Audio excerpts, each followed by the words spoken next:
മണ്ണാർക്കാട് UDF-നെ സംബന്ധിച്ച് സത്യത്തിലൊരു comfort seat എന്ന് തന്നെ നമുക്ക് പറയാൻ തോന്നുന്നു.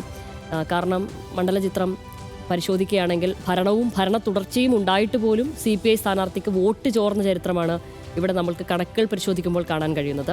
ഈ തദ്ദേശ തെരഞ്ഞെടുപ്പ് ഫലവും മുസ്ലിം ലീഗിനെ സംബന്ധിച്ച് അനുകൂലമായ ഒരു സ്ഥിതിയിൽ തന്നെയാണ് എന്നുള്ളത്. അപ്പോൾ എനിക്ക് തോന്നുന്നു അപ്പോൾ മറിച്ചൊരു സാഹചര്യം അവിടെ നിലവിലില്ല. നിലവിലെ സാഹചര്യത്തിൽ UDF-നൊപ്പം നിൽക്കുന്നതായിട്ടല്ലേ മണ്ണാർക്കാട് ഈ മണ്ഡലം UDF-നൊപ്പം സഞ്ചരിക്കും, UDF-നൊപ്പം നിൽക്കും, അങ്ങനെ തന്നെയല്ലേ കാണേണ്ടത്?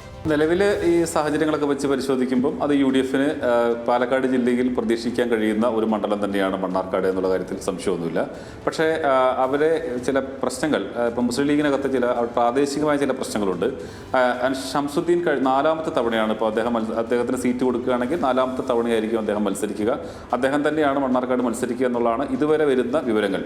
അപ്പം ഈ മണ്ണാർക്കാട് ഷംസുദ്ദീൻ വരുന്നതിനൊരു ചരിത്രമുണ്ട്. മണ്ണാർക്കാട് മണ്ഡലത്തിൽ നേരത്തെ അവിടെ മണ്ണാർക്കാട് തന്നെ ഉണ്ടായിരുന്ന ആളുകളായിരുന്നു. കളത്തിൽ അബ്ദുള്ള, കല്ലടി മുഹമ്മദ്, അങ്ങനെയുള്ള അവിടുത്തെ മുസ്ലിം ലീഗിൻ്റെ പ്രാദേശിക നേതാക്കന്മാരായിരുന്നു അവിടെ മത്സരിക്കുകയും വിജയിക്കുകയും ഒക്കെ ചെയ്തിരുന്നത്. പിന്നീട് ഇവർ തമ്മിലുള്ള വലിയ ഗ്രൂപ്പിൻ്റെ ഭാഗമായിട്ടാണ് ആ ഗ്രൂപ്പ് വഴക്ക് തീർക്കാൻ വേണ്ടിയാണ് മലപ്പുറത്ത് നിന്ന് തിരൂരിൽ നിന്നും അഡ്വക്കേറ്റ് N. ഷംസുദ്ദീനെ അവിടെ മത്സരിപ്പിക്കുന്നത്. പിന്നെ അദ്ദേഹം തുടർച്ചയായി 3 തവണ ഇപ്പോൾ അവിടെ മണ്ഡലത്തെ പ്രതിനിധീകരിച്ചു, അവിടെ മണ്ഡലത്തെ ജയിച്ചു കഴിഞ്ഞു. ഇനിയിപ്പോൾ 4ാം തവണയിലേക്ക് വരികയാണ്.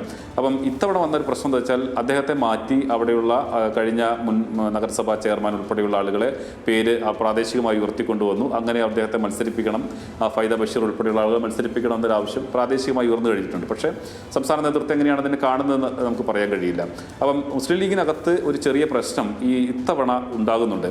അപ്പം ഈ PK ശശിയുടെ വരവുമായി ബന്ധപ്പെട്ടുകൊണ്ട് UDF-ന് ഏതെങ്കിലും തരത്തിലൊരു ഗുണമുണ്ടാകാൻ പോകുന്ന ഒരു മണ്ഡലം ഒരു പക്ഷേ അത് മണ്ണാർക്കാടായിരിക്കും എന്നാണ് എനിക്ക് തോന്നുന്നത്. അദ്ദേഹത്തിന് അല്പമെങ്കിലും സ്വാധീനമുള്ള ഒരു മണ്ഡലമായിട്ട് വേണം മണ്ണാർക്കാടിനെ കാണാൻ.